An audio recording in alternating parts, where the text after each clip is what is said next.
Достар, сәлем. Бүгін формат мүлдем басқаша. Техникаға шолу болады, бірақ интервью ретінде болады. Бүгін қонақта қарапайым қазақтың баласы, саяхатшы, YouTube блогер десе де болады. YouTube каналы бар. 120 мың, 122 мың подписчигі бар. Танысып қойыңдар, Темірлан Мукашев. Сәлем, барлықтарыңызға сәлем. Бүгінгі видеоның тақырыбы саяхатшыға қандай техника керек. Яғни, мысалы, саяхатпен айналысасыз ба, немесе сыртқа шығасыздар ма, сізге қандай техника пайдалы болады.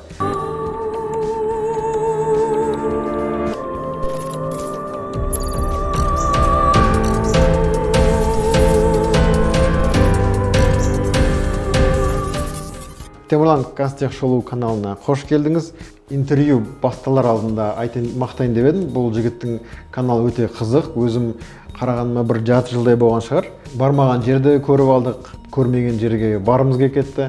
Техникаға бастамай тұрып, 1-2 ауыз сөз. Неге саяхат, неге қазақша, неге YouTube жалпы? Бірінші тағы да сәлем. Осылай шақырғандарыңызға үлкен рахмет. Өзім үшін осындай форматта, өзім үшін, тәжірибем үшін осы өте маңызды. Маған да осылай қонақта болып, кішкене мен де Қазтех шоуны көремін. Сондықтан өзіме де осының барлығы болып жатқан өте қызық. Неге YouTube, неге саяхат? Өзім жалпы саяхаттағанды ұнатамын. Қайырлы кеш, мен қазір кешкі Калькуттамен жүрмін.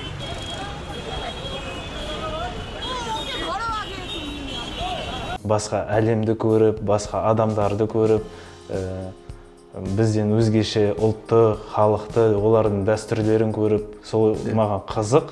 Және саяхаттағанда саяхаттаймын, бірақ оған қоса видеоға да түсіріп.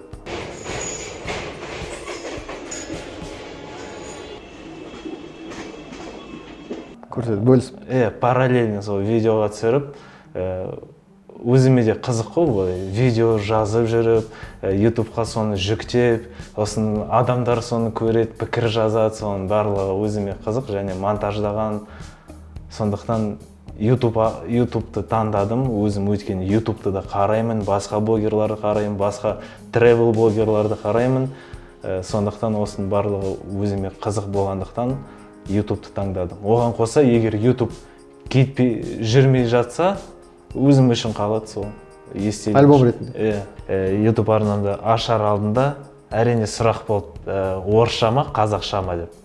Бірақ былай қарадым, басқа бір блогерларды қарадым, қазақша тілдегі сол қарағанда аудитория бар, қазақ тілі контентке сұраныс бар екенін байқадым. Осыны өзімде ішімде енді отыр, осындай қазақ тілін дамыту керек дегенде, қазақша контент көбейсін дегенде, сондықтан мен алдында қазақша тілде бастадым. Мойындаймын енді, қазақ тілім алып баратқандай жақсы емес, бірақ сонда да қазақ тілде бастауды шештім. Бірақ енді қазір қазақша кітаптарды оқып, жақсарып бара жатыр деп ойлаймын. Сонда да қазақ тілінде осы принципқа барып, қазақ тілде жасауды шештім. Жаман емес, қазақ тілі контенті көбейсін деген. Тіл байлық бар.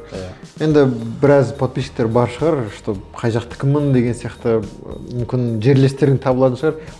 Қай жақтан боласың? Өзім осы жалпы Батыс Қазақстан облысынан, Орал қаласынан, сол Орал қаласында туылдым, Орал қаласында өстім. Өзінен? Сол жақта тұрып жатырмын да. Жалпы барлық Орал қаласынанмын. Саяхат туралы әңгімелесек, саяхатшы адам болғаннан кейін басқа елге барсаң, мысалы, Үнді бар, Үндістан бар, жаңағы сол Түркия бар. Қай тілде сөйлесесің? Сол жерде. Барған жерге тек қана ағылшын тілінде сөйлеймін. Мысалы, Индонезияға бардым, ол жақта бахасы деген тіл бар. Оны мен білмеймін. 2 айға бардым, ол үйренген жоқпын да. Сосын Вьетнамға бардым. Вьетнам ол Қытаймен ұқсас, оны да үйренген жоқ. Таиландқа бардым, онда басқа түсініксіз тіл, тіпті шрифтары да басқаша. Үндістанға бардым, ол да сондай. бірақ анда ағылшынша сөйлейді. Барлық жерден туристический жер болғасын ағылшынша сөйлейді. Сол мен алдын ала шамамен 1 жыл бойы ағылшын тілін курсына барып жүрдім. Сен білесің, жақсы сөйлейсің. Жақсы сөйлеймін деп өзімді айту қиын енді. Кеше біреу айтқан, шпрехен дейді ғой.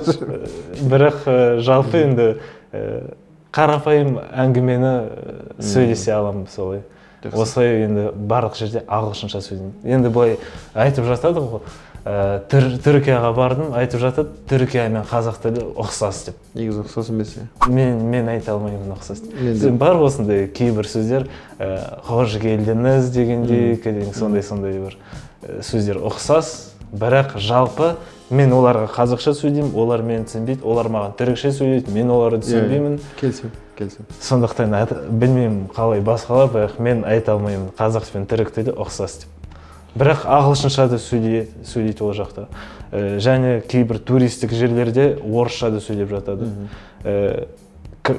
Мысырға бардым, Шарм-эль-Шейхта бәрі орысша сөйлейді. Мен әдейі ұнамайды маған біреу келіп орысша сөйлеп жатады. Кішкене бір басқа шет елден болсын, өзімді орысқа ұқсамаймын да, бірақ сонда да маған орысша сөйлеп жатыр. Мен ағылшынша сөйлеймін, олар ағылшынша біледі, бірақ сонда да орысша сөйлеп жатады, сондықтан орысша да сөйледім оларды. Біледі ғой сен орысша білетін. Біледі, бірақ мен айтқан жоқпын оларға, мен Қазақстаннанмын, орысша білемін деп, мүмкін мен басқа елден болармын. Солай оларда былай енді тәжірибелері мол ғой, біледі ғой енді былай көзден бірден қай жақтан кім екеніңді. Мен де жаңа келсем, Түркиядан бір рет қонақ қарсы алғам. Бір кісі сұрады, мені келеді, Түркияның адамы. 3 сағаттан кейін мен келем деді. Жақсы, мен 3 сағат сол кісімен сөйлестім. Бір-бірімен 1-2 ғана сөз түсінген шығармын. Бірдеңе айтады. Ақыры мен түсінгенім түрік тілі мен қазақ тілі ұқсамайды. Қиын айту ұқсайды. Басқа елде жүрген кезде, мысалы, ауырып қаласың, немесе біраз қорқыныш заттар бар шығар енді. Мысалы, бізге жақпайтын тамақ жейсің ба, сонда қорқатын моменттер бола ма? Мысалы, бір видеода көріп едім, пойызда жүріп, суықтан ба ауырып қалдым. Қазір бір видеосын көрсетіп салып қояйын. 18 градус қазір. Үндістанда жүріп, салқын тиіп, ауырып қалған мен. Сондай моменттерде не істейсің, немесе қалай болады сондай моменттер? Енді әрине бөтен елге баратқасын, жалғыз баратқасын, және ақшаңды шектеулі, былай қарасаң енді қорқыныш бәрібір болады. Ол қорқыныш болмаса сен денің психикаң сау емес деген сияқты ғой енді. Қорқыныш әрине бар, бірақ осындай сақтандыру полис жасап аласың, алдын ала басқа мемлекетке барғанда. Міндетті түрде жасау керек. Өйткені маған тіпті бір рет пайдасы да тиді сақтандыру полис. Мен Балида футбол ойнап жүріп, футбол бірнеше жыл ойнаған жоқпын. Жай жүріп, жарайды бар футбол ойнап көрейін деп ойнадым. Бірге подкаст жасап, аяғым астында қалып қойды. Аяғымды кішке майыстырып алдым. Бір тамырларым созылып алып, бірақ сынып қалды деп ойладым, сындырдым деп аяғымды. Сол жерде сақтандыру полисінің пайдасы тиді. Мен бардым, ауруханаға рентген жасады, қарады. Тегін, бәрі тегін. Өйткені сақтандыру полисі Индонезияда бар менде. Осылайша міндетті түрде сақтандыру полисті жасап алу керек. Және өзің біздер үйреніп қалған дәрілерді алу керек ол жаққа. Анальгин. Анальгин, мезин, парацетамол, анау мынау солардың бәрін алу керек. Бірақ оны өткізеді, ешкім тексермейді ғой? Тексермейді, білмеймін. Қанша өттім бәрін ешкім тексерген жоқ. Мен дейтін Үндістанда пойызда жатып салқын тиді. Бірақ қазір қандай суық, өте салқын. Өйткені ана жерде есіктер ашық, терезелер ашық, пойыз түнде жүріп бара тұрады 100 километр шақырыммен. Жаз болса да. Ол кезде ақпан айы, ол жақта суық. Суық дегенде +20 ғой, түнде +10-ға дейін түсетін болар. Осылайша енді салқын тиді, сосын Варанасиде жүргенде сол Ганга өзенінің қасындағы жерден бір шай ішіп, бауырсақ па бірдеңе жедім, содан ішім ауыр, сосын іші 4 күн бойы осындай жағдайлар болды. Қиыншылықтар болып тұрады. осылай ғой шамамен бізде бәрімізде ойлаймын әрбір адамда бір қиыншылыққа тап болып қалып басқа мемлекетте ешкімсіз жүрсің, ешкім жоқ қасыңда. Шамамен базарда мамаңды жоғалтып аласың оқыттай кезінде. Шамамен осындай бізде де жүріп қаласында жүрсең де шамамен осындай бір қорқыныш бар енді. Соған ұқсас былай өзің жалғыз, ешкімнен көмек жоқ, не істерін білмей қалатындай сондай бір қорқыныштар болады. Сондықтан мен үнемі ақшамды, сол қорқыныштан мен ақшамды үнемдеймін. Мүмкін бір жерде ақшам жетпей қалмас па деп. Паспорт ең басты жоғалтып алмас, телефонды жоғалтып алмау. Үнемі осы жер. Телефон орнында ма, телефон орнында ма деп. Қорықпайсың. Сосын адамдар көп жерге кіргенде міндетті түрде бәрін тастап жүресің. Өйткені алып кетсе қиыншылыққа тап боласың. Жақсы, түсінікті. YouTube болғаннан кейін енді маған да көп сұрақ қояды, сондай енді саған сұрақ қоятындай мүмкіншілік болса сенен де сұрайтын еді. YouTube қанша төлейді? Қанша ақша табасың дейікші? Енді былай ақша түседі, бірақ қалай түседі ол? Мысалы мен саяхат болғасы мен жылына 365 күн бойы саяхаттамаймын. Шамамен командировка сияқты ғой. Бірнеше айда бір рет шығам, арасында сосын 3-4 ай пауза болады, жарты жыл пауза болады, шықпаймын, ақша жинаймын. Сосын бір шығам 2-3 айға осылай шамамен менде. Енді сол шығып, видеолар түсіріп, видеолар сала бастағанда, просмотрлар көбейгенде, сол кезде енді ақша молырақ түседі. Бұл дейтін $200-300 дейін. Адамдар қарағанда, айына дегенде шамамен 2-3 ай ғой сол видеоларды салған кезде. Бірақ сосын видеоларым бітеді, саяхаттамай жүрмін, ақша бітеді. Ешқандай видео салмай, сондықтан ақша да аз түседі. Айына $50 мүмкін былай қарап жүрген адамдар 50-60, анда-санда $20-30 болып тұрады. Енді саяхатқа шығамын, видеолар түсіремін, видеолар сала бастаймын, адамдар қарай бастайды, сол кезде енді $200-300 дейін көбейіп кетеді. Енді оны YouTube төлейді. Ал мысалы біреумен бірігіп, біреу реклама жасап деген сияқты. Интеграция дейді ғой, көрмедің ме? Бір рет болды тек қана. Осы Қазақстандың видеоларын түсіргенде, мысалы Алматы туралы видео түсірдім, сосын Бурабай туралы, Тараз туралы, сосын Жамбыл облысы. Пандемия кезінде. Осы сосын Үндіс пен Қазақ пойыздарын салыстыру деген видео түсіргенде, сол кезде енді маған өзім шықтым оларға. Давай менде осындай контент, Қазақстан туралы саяхат, сіздер үшін менің видеоларымда жарнама орын дайын бар, ал сіздер маған көмектесесіңдер қаржылай деп солай келістім. Авиата деген. Бұл олардың ЖД билеті деген қолданбасын жарнамаладым. Жаңа қосымшасы. Бірақ енді маған шығып осылай бірге жарнама жасап бересің бе дегенде ешкім жоқ. Жалпы видео көп шығады, видеоның монтажы бар, видеоның түсіруі бар. Кім түсіреді, кім монтаж жасайды? Жалпы команда бар ма? Қалай бір саяхат туралы бір танымал блогер бар, Птушкин. Привет, Касатик. Все сам. Бәрін өзім. Ол кісі де өзі істейді. Ешкім жоқ, бәрін өзім жасаймын, видеоға өзім түсіремін. Тіпті біреу видеоға мен түсіріш десем, үнемі осылай ойындап отырамын. Жақсы ма, жаман ма? Былай сенім жоқ, біреу түсіріп жатқанда. Немесе біреуге де видеоны монтаждауға тапсыра алмаймын да, өйткені мен басымда қалай көріп, солай ол жасай ма жоқ па, кадр туралы. Монтажды солай жасап бере ма дегенде ондай сенім жоқ. Және өзім қиналмаймын да, өзіме ұнайды сол монтаждағаным бәрі. Сондықтан тіпті ондай ойда болған жоқ басқа біреуге тапсыру деген. Енді осы тақырыптан, осы сұрақтан бүгінгі видеоның тақырыбына келейік. Саяхатшыға қандай техника керек деген сұраққа келсек, қандай техникамен қолданасың? Ең басты менің камерам бұл дейтін осындай Sony AS300 деген камера, бұл экшн камера. Менде GoPro болды, GoPro 5 деген. Енді білетін шығарсыздар, ол дейтін осындай кішкентай қара камера, 4 бұрышты. Ол маған ұнаған жоқ. Неге десеңіз, өйткені ол қолда ұстағанда құттай осы тек саусақпен осылай ұстасаң, барлығы естіліп тұрады. Сен сөйлеп жатасың, бірақ саусағың жыбырлап жатса, барлығы құртып жібереді дауысты. Микрофон жанында тұр ғой. Микрофон үш жерінде, сондықтан микрофоны жауып тастайсың, немесе микрофон үстіне өтіп кетесің, бәрін құртып жібереді. Сондықтан маған GoPro 5 ұнаған жоқ.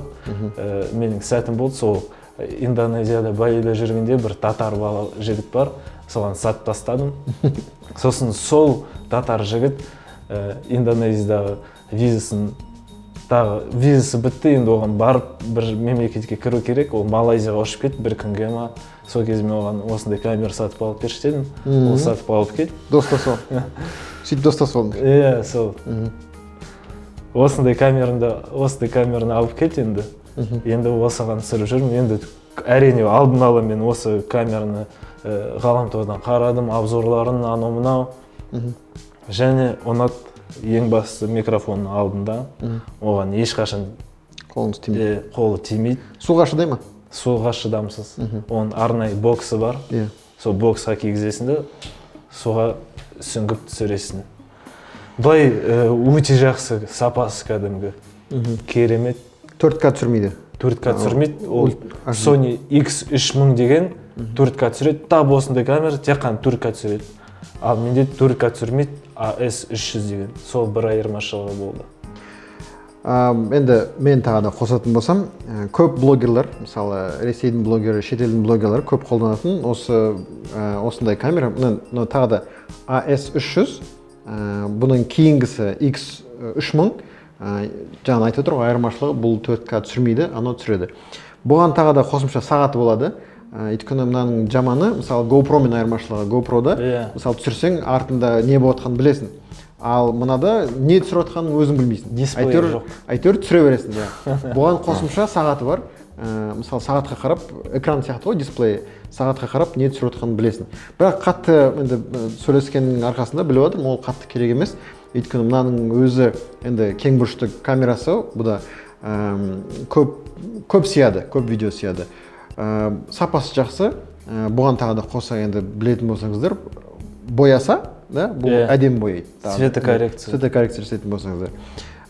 Салыстыратын болсақ, мысалы көп блогерлар, жаңа айтып отырмын, енді орыс блогерін білетін болсаңдар, мысалы Дневник Хача деген бар, өте көп подписчигі бар, өте алғашқы блогерлардың бірі Россияда. Осындай қарапайым камерамен қолданады. Бұның бағасы, енді мынаны білмеймін, мынау кейінгісі ғой, ескісі ғой, мына X300-дің өзін 150 мың теңгеге табуға болады. Мен оны $310 алдым. $310 бердім. $310 бір 120 мың теңгедей. Шамасы сол. Енді жаңасын алса, X3000-ді енді табу қиын шығар, өйткені бұлар ескі, жалпы бұл модель ескі, өйткені X3000-ның өзі 2017 жылы, 16 жылы шыққан. 5 жыл болды. Бәрі таңғалады, неге бұдан кейінгісі шықпады, бұдан заманауи деген сияқты. Бірақ қазірдің өзінде елдер алып отыр, елдер қолданады. GoPro-мен біраз артықшылықтар бар, бірақ енді шыны керек, GoPro-ның басқа да жақсы қасиеттері бар. Мысалы, каскаға болса, каскаға киюге болады, су астында шыдайды. Мына су астында шыдамайды. Енді көп адамдар ойлайтын шығар, бұны бүкіл жерде қолдануға болады деп. GoPro шыдайды судың астына. Негізгі артықшылық сол. Келесі. Сосын тағы қосып жіберейін. Енді кемшіліктерін туралы айтып кетейік. Әрине. Мына камерада осы қалай айтылады? Объектив дей ма? Осы объективі бұл дейтін ең ауыр жері камерада. Яғни қолыңнан құлатып алсаң, ол былай құлайды да. Кәдімгі осы айнасы соғылады. Құлатпау керек. Мен бір рет Мумбайда құлатып алдым оны. Мына жеміні. Әзі бар ма? Әзі бар. Бірақ кедергі болмайды видеода. Кедергі болмайды. Бірақ осындай шамамен осындай жерден құлаттым, 1 метр жоғарыдан қолымнан түсіп кетті. Асфальтқа құлады, бетонға кәдімгі. Шыдады. Бары соғылғаны осы, өте сондай. қатты екен. Сосын осы батырмасы, видео басатын батырмасы жоғарында шығып тұр, яғни қалтада жатса тиіп кете береді, сосын видео жаза береді. Қалтада. Осы келе жатасың, көшеде келе жатасың, қалтаңда ыссы бірдеңе болып кетеді. Сөйтіп қиналып. Алып шығасың, қарайсың, 30 минут видео жазып жатыр екен. Және оны тоқтатасың, жарайды. Флешканда орын болмаса, Бұлай өшіруге болмайды ма? өшіре алмайсың, оны тек қана компьютерге салып. Мысалы, GoPro-да бір жақсысы сол жерде қолдануға болады. өшіріп тастауға болады. Ал мұнда олай ете алмайсың. Сондықтан сондайды сәттерде болды, қашан артық видео қалтада жатады, пышық қап қара бәрі. Сосын орын жоқ видео жазатын, сондайды сәттер болды. Батареяда отырып қалады сол кезде. Осындай кемшіліктері бар. Менде GoPro 7 болды. Осы камерамен салыстырғым келді, бірақ менде GoPro болғанда осы камера болмады. Сосын кейін бір досым алып еді, алайын деп едім, мен уже GoPro-ны сатып жібердім. Сол бір уақытта болғанда түсіруші едім. Енді келесі камера бұл дейтін Sony компаниясының, ол да Sony-нікі. Бұны Handycam дейді. Handycam дейді осындай модельдер. Мысалы, жаңағы камера, экшн камера болса, мынау Handycam, неге десеңіз, осы қолға ескі бір нелер болады ғой, 2090 жылы, сол сияқты. Мынау дейтін CX625 деген камера. Бұның артықшылықтары бар. Бұл да Sony. Ол да Sony. Бірнеше көп артықшылықтары бар, бірақ бір үлкен кемшілігі бар. Және сол кемшілік мен үшін барлық артықшылықтарынан да ауыр деп есептеймін. Мысалы, осы камераның бір артықшылығы бұл дейтін стабилизатор. Артықшылығы. Мысалы, жүріп баратқанда былай сілкісең, Жақсы. бір орында тұрады кәдімгі. Жақсы. Өте жақсы. Керемет. Сосын зум жақсы. Мысалға, бір жерде тұрасың, телефон шығып тұрғандай, мына дисплей айналады ғой былай. Қалай айналдырғың келсе де айналады. Сол жақсы. Осылай стап тұрасың да, алыстағы адамдарды жазай бересің. Зум кәдімгі өте жақсы. 1 километрға дейін алады мынау. Алыста 100 метрдегі адамның бетін, тіпті мына жердегі мұртының бәрі. Бірақ не үшін дейсің осы саяхатқа? Өте жақсы сол үшін. Сол ең жақсы артықшылықтар. Сосын бір артықшылығы бұл дейтін микрофон алдында. Үлкен екен микрофон? Микрофон үлкен. Жақсы жатады. Жаман емес. Сосын мысалға видео жазуға болмайтын жерлер болады ғой. Мысалы, келесің, стоп видео болмайтын жазуға дегенде. Мысалы, Варанасида осы камера менде болған жоқ, бірақ сол кезде көп жақсы кадр жазып алар едім. Неге десеңіз, мысалға, қазір мына жер ашық тұр ғой. Видео жазуға болады. Былай жапсаң, жабылады болды. Бірақ, мысалға, видео түсіруге болмайтын жерге былай әдейі көрсетіп көресің, видео түсіріп отырмын. Олар айтады, стоп видео, болмайды видео түсіруге. Окей деп, осы кәдім көрсетіп жауып тастайсың. Бірақ функция қоюға болады, мынау жабылмай видео түсіре береді. Осы жауып тастайсың да, жарайды видео түсіріп атқан жоқпын дейсің де, осы жайлап түсіре беруге болады. Сондай жақсы бір артықшылығы бар. Және ең басты кемшілігі бұл дейтін картина дейміз ғой. Мысалы, видеоның сапасы өте шамалы. Мысалы, қараңғы жерде болса, видео шулап кетеді, немесе пластилин сияқты болады. Енді қараңғыда қиын ғой. Және күннің көзі, мысалы, обед уақытында күн кәдім болып тұрады ғой. Сол кезде ыстық кезде ма? Ыстық кезі, күн ұрып тұрған кезі, әппақ күн түсіп тұрған жер әппақ болып кетеді, көлеңкі жер қап-қараңғы болып кетеді. Сол жаман екен. Сол өте ұнамайтын маған. Ода не кабель шығып тұрған артта? Мынау ма? Мынау зарядка. Бірге жүреді екен. Өзінде бірге осындай тығып қоясың. Жақсы екен. Сосын тағы бір кемшілігі де ода фокус жоқ. Мысалы, өзіңді ашып түсіресің, өзің былай четкий болып тұрасың, арты да четкий болып тұрады. Мысалы, артын бұлдыратып тастамайды. Сол кезде сурет әдемі болады негізі, бірақ арты бұлдырамағанда онша емес. Сол маған ұнамайтын. Бір видео көріп едім, маған ең қатты ұнаған видеолардың бірі, сол видеодан бастап байқаймын да, қарап жүрмін да видеоларыңды. Самолет туралы.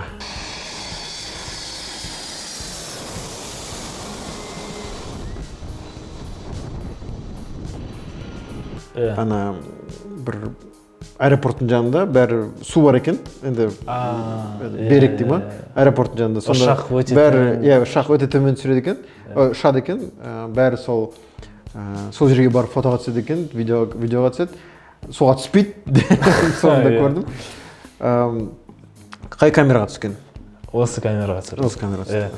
Осы камераның тағы бір кемшілігі бұл дейтін микрофоны желге шыдамсыз. Мысалы кішкене жел болса, сен сөйлеп жатасың, естілмейді. Сондықтан мен үнемі өзімде губка ұстап жүремін. Оған лайфхак бар ғой. Мына жерге губканы қыстырып қоясың, былай ұстап қоясың, сосын андай ақшаға арналған резинке бар ғой, сонымен орап қоясың да, болды, солай түсіресің.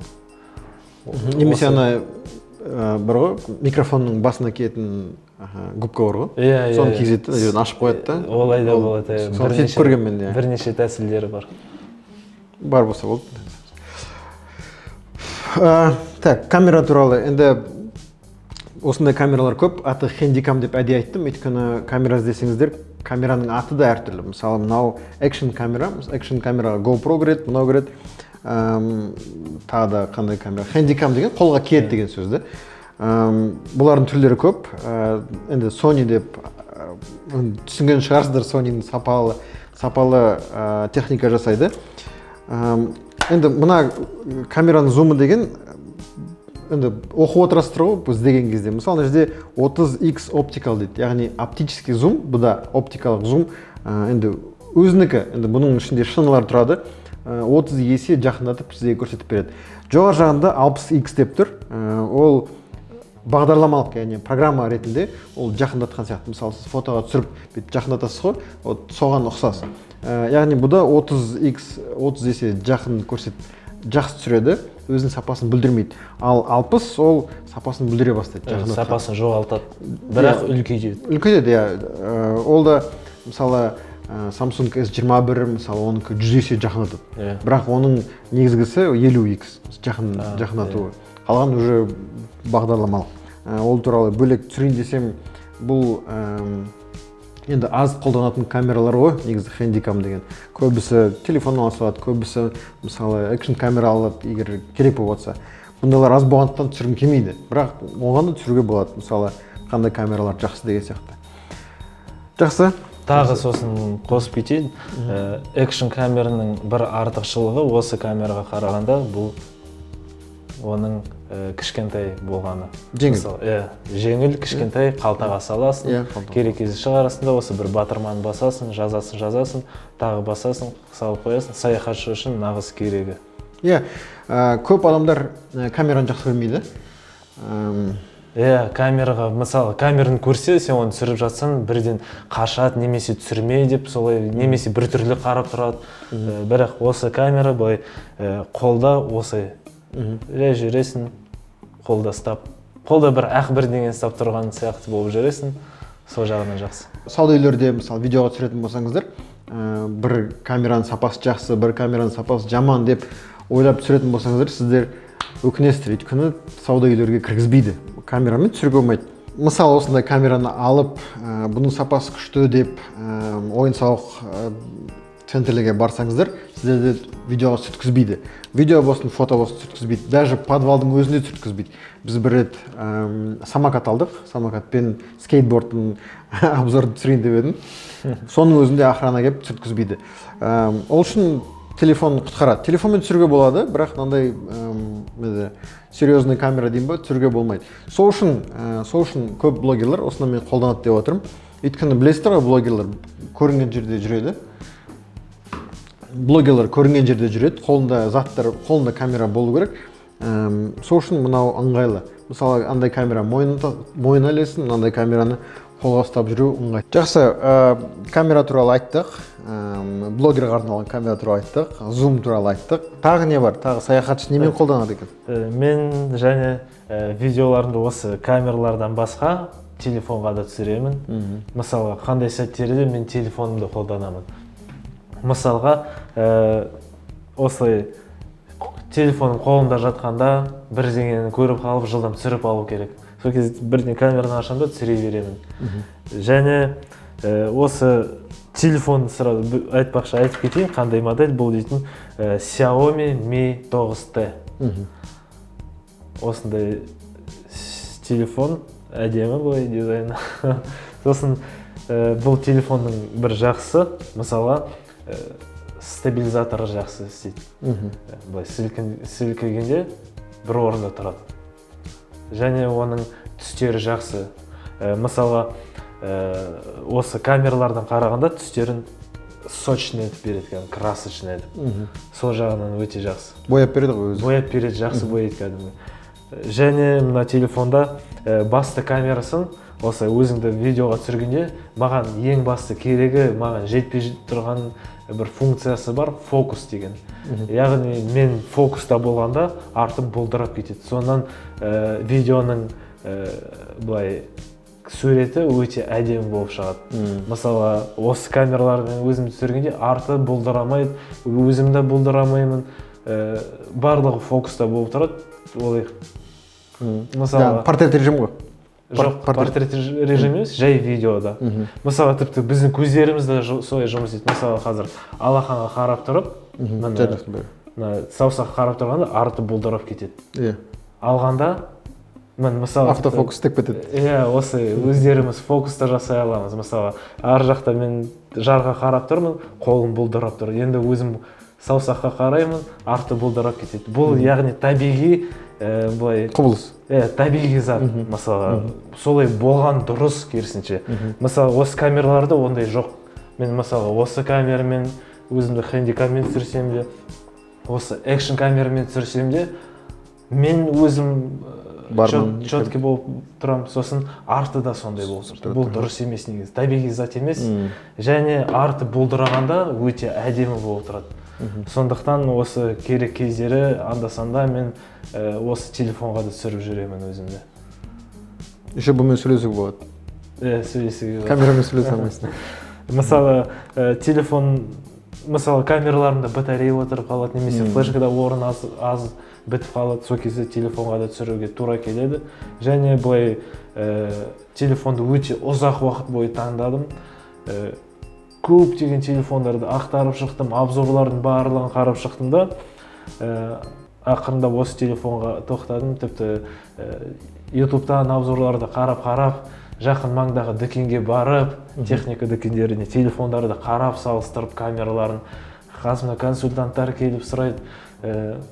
Осы телефонды маған басқа бір телефондарды ұсынады.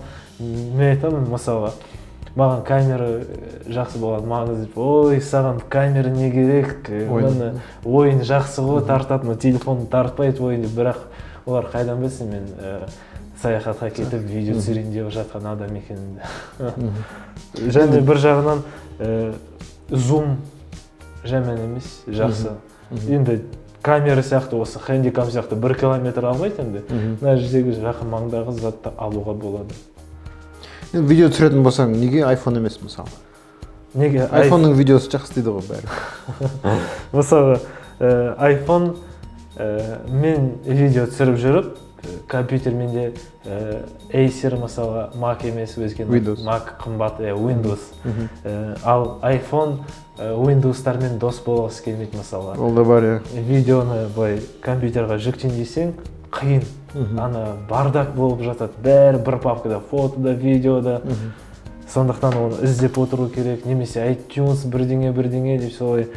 Ал мұнда кірдің, шнурды тақтың, камераға кірдің, папкаға болды. Ең соңғы жақта ең соңғы видеолар жазылған болып тұрады. Сол жағынан өте ыңғайлы, және тіпті Bluetooth арқылы да жіберуге болады. Шнур да керек емес. Сондықтан және жалпы Android осындай универсальный бір приложение ақылы болса, оны мысалға APK-сын тегін жүктеп алуға болады. Сол жағынан жақсы, гибкий осындай. Төлемейсің. Сол Android гибкий боласын, сондықтан осы телефонды таңдадым. Жақында дүкенге кіріп, Samsung S21 Ultra деген тұр, әдемі болып, ең ортасында.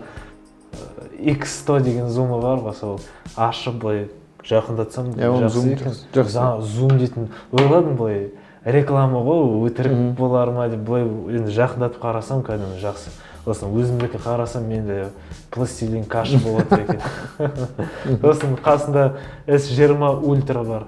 Екеуін салыстырсам S21 мен S20 Ultrаны айырмашылық бар екен X100-ға жақында. Сондықтан мен ойланып жүрмін, Samsung S21 Ultra алсам ба деп. Өйткені бір жағынан ыңғайлы, мысалға зум үшін осындай үлкен камера тасудың қажеті жоқ. Ана S21 Ultra осы зумынан кем емес, мысалы. Жақсы. Жақсы, качествосы да жақсы, сапасы кәдімгі керемет болып тұрады, өте жақсы. Алыстағы 500 метрдегі затты кәдімгі анық етіп үлкейте алады. 500-де көп, сондықтан жақсы. Бір жағынан жақсы ғой, телефон және онда осындай жақсы зум бар. Әрине. Сол жағынан мен енді S21 Ultra алғым келіп тұр, бірақ енді қаржы жағынан қымбат, 600 мың теңге. Енді бұйырса YouTube береді, немесе Samsungпен сөйлесу керек. Жақсы, телефонмен шештік. Телефон енді негізгі мақсат сөйлесу ғой, бірақ оған да қоса телефонның ыңғайлығы қалтаңда жүреді постоянно. Мүмкін мынау сумкада, мүмкін мынау үйде қалып қалады, бірақ телефонның жақсы постоянно қолда. Тағы не бар? Саяхатшыға тағы не керек? Тағы видеоның сапасы жақсы болсын деп, былай әдемі видеолар түсіру үшін менде осындай дрон бар. Бұл дейтін DJI Mavic Mini деген дрон.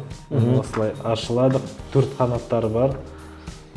Енді бұл DJI Mavic Mini нағыз саяхатшылар үшін, өйткені өте кішкентай, компакт.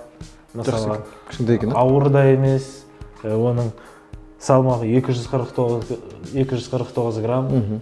Мүмкін туындаған болар сұрақ, неге 249 грамм? Неге 300 емес, 250, 200 емес, 249 андады, мындады емес.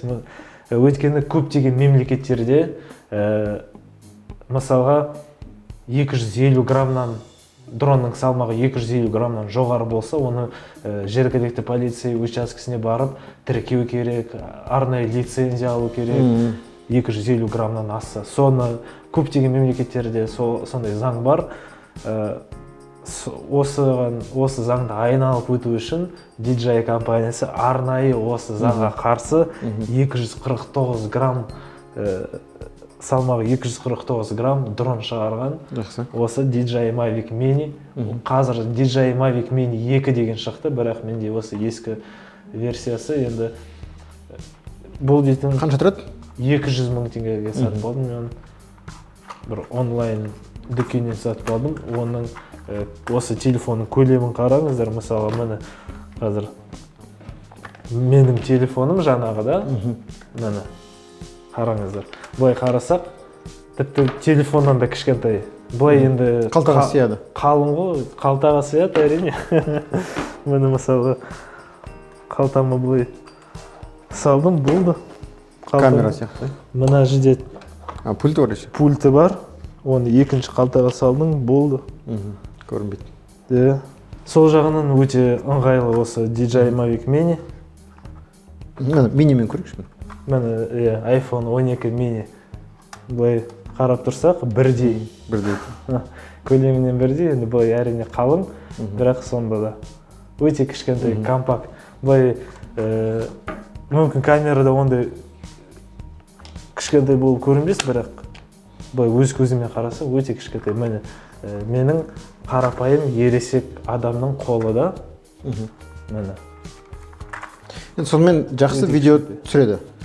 Бұлай оның камерасы 2-де 7К түсіреді, яғни Full HD мен 4К-ның ортасы, одан асып 4К түсірмейді. DJI Mavic 2 шықты 4К түсіреді. Және бұл осы дронның бір кемшілігі бар, бұл дейтін прошивка связь деген ескі, мысалы қазіргі жаңа дрондарда басқа связь қолданылады. Аттарын енді ол жақ терең білмеймін, бірақ частота дема сондай бірдеңелері өзгеше. Мысалы осы дрон 2 шақырымға дейін ұшады алысқа, бірақ 2 шақырымға дейін дегенде бұл дейтін не бары бір далада болмаса, қаланың шетінде бір далада болмаса ауылдарда, ал қаланың ішінде 500 метрге ұшса тіпті жақсы. Әйтпесе әдетте 300 метр, 400 метрде связь жоғалып қалады, өйткені GPS вышкалар мен GPS басқа спутниктардың кедергісі тиеді. Пультпен басқарып тұрғанда жоғалып қалады, болды, жоқ связь. Қайтып келмей ма? Қайтып келеді, сосын осы мен ұшып кеткен жерден сол жерге қайтып келіп қонып баратқанда связь қайтадан қосылады, сосын өзің ары қарай шешесің, отырасың ба, әрі тағы ұшасың ба дегенде. Және бұның бір жақсысы, мысалға қазір батареяны алып шықсам, дрон өте жеңіл болды. Негізгі батарея. Ең осы дронның тең жартысы салмағы батарея беріп тұрған. Жалпы осы дронның ұшу уақыты 30 минут шамасы. Жақсы. Енді 30 минут дегенде андай ғой, жай бір орында тұрса, мысалға жылы болса, жылы жерде жай ұшып тұрса, сонда 30 минут, ал бұл енді ауада ұшып, анда-мында маневр жасап, желге қарсы неткен, енді 25 минуттай ұшады енді. Бекер сұраған жоқпын, бұл саяхатшыға арналған дрон, өйткені жаңа айтып кетті ғой, шетелде заң бар, 250 граммнан аспау керек. Егер дрон 250 граммнан асса, оған қосымша документтер керек. Мысалы, ұшуға бола ма, болмай ма деген сияқты. А егер мына 250 граммнан төмен ұшсаңыз, ешкім ештеңе айтпайды. Кез келген мемлекетте, кез келген заңға бұл кеп тұр. Бұған DJI компаниясы әдейі мини жасап, әдейі осындай кішкентай жасады. Және осы тағы бір кемшілігі осы дронның желге қарсы шыдамсыз, мысалға. Өйткені жеңіл болғандықтан. Салмағы жеңіл болғандықтан, мысалға жел көтеріледі. Мен мысалға болды осылай, дрон ұшып баратыр. Мен мына жақтамын, дронды өзіме шақырып отырмын, бірақ ол ұшпайды, бір орында тұр. Керісінше артқа қарай ұшып баратыр. Өйткені қатты жел болғандықтан қиналады, желге қарсы ұша алмайды, сондықтан мұқият болған жөн. Бірден жел қай жақтан, соның барлығын ескеріп қойып, бірден пландап, былай ұшам, өйткені мына жерде жел батарея жетіп қала ма, жетпей қала ма деп. Егер жоғарыда 150-200 метрде алыстасын, жел керісінше ана жаққа үріп жатыр, батарея аз болды, дронмен қоштасуға болады, немесе оны бір жерге отырғызып, сол жерге барып алып кетуін керексің. Соның барлығын ескерген жөн. Және кейбір адамдар былай дрон сатып алғысы келеді. Енді бұл дейтін ойыншық көреді, бірақ негізінде ойыншық емес ол. Келісемін. Қымбат ойыншық. Келісемін бай. 1-2 рет ұшасын, сосын қызығушылық басылады, болды. Шандалып жатады, шаң болып. Сондықтан бұл сатып алған алдында 7 рет ойланып алған дұрыс. Немесе және осы дрон бұл дейтін енді ойыншық емес дегенім, бұл оны басқара алмасаң бір адамға зиянын келтіруі мүмкінсің. Өйткені мынау дейтін қазір жұмсақ қой, бірақ ол дейтін қатты айналғанда кесіп тастауы мүмкін, немесе біреудің затын сындыруы мүмкін. Сондықтан бұл өте үлкен жауапкершілік. Әрбір ұшқан сайын мұқият болған жөн. Бұның барлығы ойыншық емес. Келсем, менде де дрон болған, 1-2 жылдай бұрын. Өзім ергіп алдым. Ойыншық ретінде алып көрдім. 1 рет құлады, 30 мың теңге кетті ремонтқа, 1 рет құлады, мен 50 мың теңге де кетті, есімде жоқ. Бірақ ойыншық емес бұл. Егер сіз той түсірсеңіз, немесе жұмысқа керек болса, немесе осылай саяхат ретінде алсаңыз болады. Ал жай көрем, ойнайын дегенге жарамайтын зат. Қымбат. Болды ма саяхатшыға? Басқа ештеңе емес па? Болған сияқты осы. Негізі тағы камераны жақсартқан жақсы болады, бірақ әзірге жағдайым жеткенше осындай камераларға түсіріп жүрмін. Сағат ше? Мынау дейтін Xiaomi Mi 5 Band деген сағат. Бұл дейтін 1 жыл болған шығар, да? Жоқ. Қанша уақыт болды? 3 айдай болды. Жақын алды. Бір жағынан жақсы, өте арзан бағасы, не бар 11 мың теңгеге сатып алдым. Және шамамен 2 аптаға жетеді батареясы. Иә, ұмытып кетесің қашан. Иә, қашан оны заряд еткенін ұмытып кетесіз. Және ең басты көрсеткіші мында неше қадам жасаған көрсетеді күнде. Мысалға мен осы неше қадам жасалған арқылы біліп отырамын. Бүгін күнім қандай болып, актив па, пассив па, мысалға егер 10 000 қадам жасаған болсам, күнім дейтін кішкене андай активно өтті дегендей. Егер 1-2 мың болса, күн бойы үйде жатып шықтым, соның барлығын кәдімгі айтып береді. Иә, айтып береді. Соның барлығын осы уже сағатқа қарап біліп отырасың. Иә, бір рет сен инстаграмда көрдім, 28 000 шаг жүріп тастадың, жаңа Стамбулда, иә. Саяхаттап жүргенде үнемі сол 20 000, 25 000 қадам жүріп тастаймын. Бұл шамамен 17-15 мың, 17-15 шақырым. Сол жағынан енді Білем енді подписчиктерде бар шығар. Спортсмендер, бірақ енді 28 000 шаг жүріп тастау деген оңай емес енді, менің ойымша. Жалпы план қандай? Енді мүмкін басқа техника аласың ба, мүмкін басқа жаққа барасың ба, мүмкін Қазақстанды көрсетесің ба елге? Енді менде жалпы алда білмеймін қашан бір ақша болғанда бір жақсы камера алатын жоспар бар. Жақсы деген S21 ультра ма? Ол да зум үшін. Және енді осы экшн камераға немесе осыған түсіруді қысқартып, керісінше осындай фокуспен өзіңді фокуста тұрып, артып бұлдырайтын керемет картина, керемет сурет бере алатын камера алғым келеді. Мысалға, бір жағынан кішкентай осындай Sony ZV-1 деген бар. Арнайы видеоблогерларға үшін. Камера ма? Иә, сондай камера бар. Sony ZV-1 деген. ZV-1. Және немесе Sony A7, Sony Alpha 7, 3, S3 сондай камераларды алып келді. Бірақ бұл енді миллионнан асады бағалары. Нешін жаңа Alpha 7, 3 деген? Нешін керек? Өйткені суреті өте. Суреті әдемі тұрады. Тек қана сол суреті үшін. Мысалы, осы камераның суреті жарамайды. Ол өте шамалы. Әдемі түсіру үшін. Камерасы өте шамалы. Бірақ стабилизаторы жақсы, зумы жақсы, микрофоны жақсы, бірақ суреті шамалы. Пластилин қылып тастайды, жарық жерде жарық етіп тастайды, қараңғы жерде, көлеңке жерде қап-қара етіп тастайды. Сондықтан сол жағынан барлығын бүлдіреттеуге де болады. Ал осы камера енді бұл дейтін экшн камера, бұл тек қана өзіңді осы влог етіп түсіруге, мысалы. Ал біреуді интервью алып, бір саяхаттап жүргенде жергілікті адамды кездестіріп, содан бірден сұрап, сөйлесіп жатқанда сол кезде андай жақсы сапалы камера керек болатын. Қайда баратын план бар?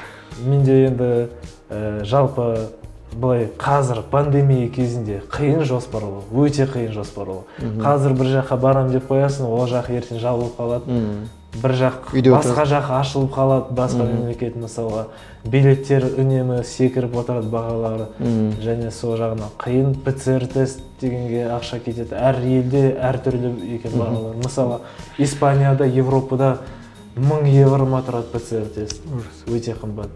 Масқара. Енді жалпы былай пандемияны алып тастасақ, бітті десек.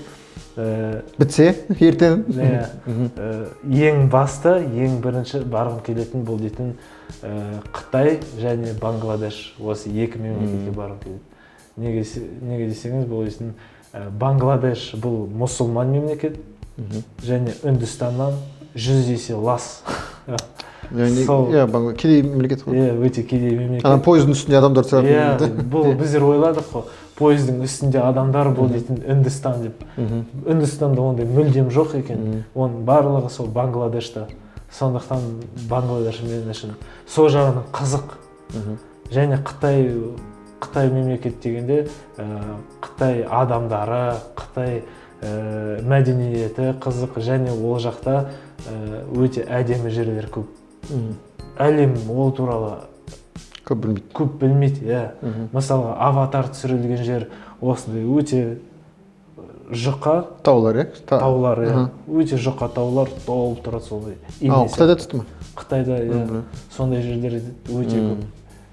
Сол тиктокта былай қарап өзім белгілеп қойдым осындай жерлер деп. Сол жақтарға барғым келеді.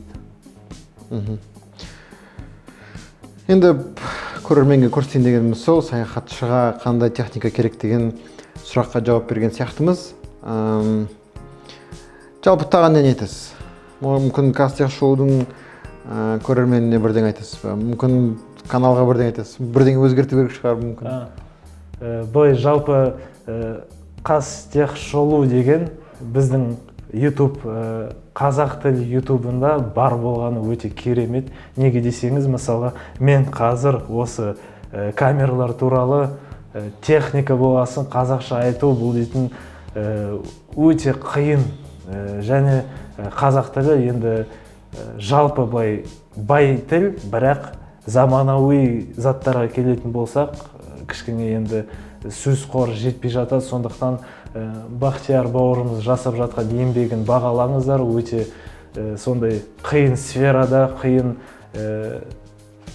тематикада қазақ тілінде осы қазақ адамдарына қандай телефон таңдау керегін барлығын айтып беріп жатыр. Сондықтан соны бағалайық, жоғалтып алмайық, үнемі қарайық, лайк басайық. Сол осы бөлісейік достармен. Достарымызбен бөлісейік, қолдайық жалпы. Сондықтан осы қазірде мен өте қатты қуаныштымын. Осындай тәжірибе бар болғаныма, басқа адамның камераның алдында сөйлеген. Мысалы, мен өзім сөйлеп жатқанда бір жерде ұнамай қалса, өзім кесіп тастаймын ғой монтажда. Ал қазір менің қолымда ештеңе жоқ ондай.